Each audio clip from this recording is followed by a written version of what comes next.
On Friday afternoon, President Trump declared a national emergency in this fight against the coronavirus. It's a critical step, particularly toward making sure our state and local governments have the resources that they need to respond to this crisis, but quite frankly, it came too late. Real leadership is inclusive and centers the most vulnerable among us, and once again, we have seen that this president fails to do that. 7 years ago next month, I was just a few months into a new job as the communications director for Deval Patrick when 2 bombs went off on Boylston Street near the finish line for the marathon. And while every crisis is different, they all need something in common, and that's a leader who is calm, decisive, inclusive, thoughtful, and selfless. We did not see that from the Rose Garden on Friday.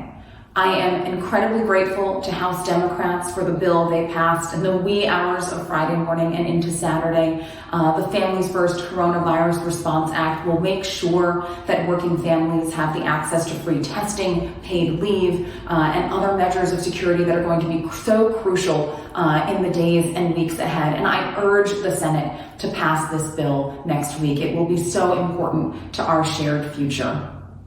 In the days after the marathon bombing, there was a healing service that Governor Patrick spoke at. And I've been thinking the past few days about how he celebrated and gave thanks for the fact that we, as a state, in these moments of fear and uncertainty, and in some cases very valid anger, let our first instincts be kindness.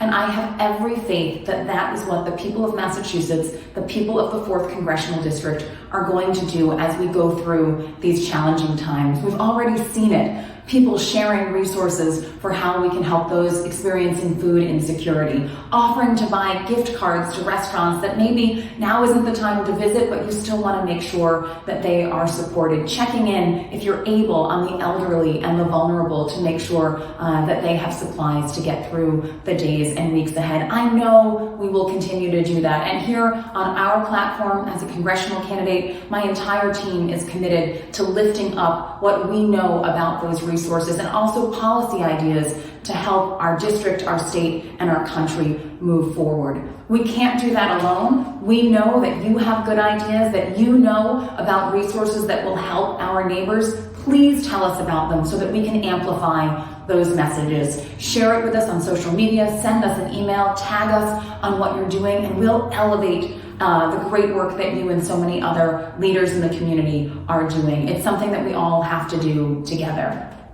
And I just want to say on a very personal level that it's okay to be anxious right now. I don't know about you, I am a gold medal level worrier. I have never met a thing that was outside of my control that I didn't want to stay up and worry about in the middle of the night. It's just my personality, and these are anxious times. It is okay to feel that. Reach out to your family, your loved ones, your friends. If you have the privilege to have access to a mental health professional, reach out to them. We need to support each other, yes, by taking all of the important public health measures around social distancing, hand washing, and so on. But we also need to support each other's mental health and our own mental health. And I think it's important to say that out loud.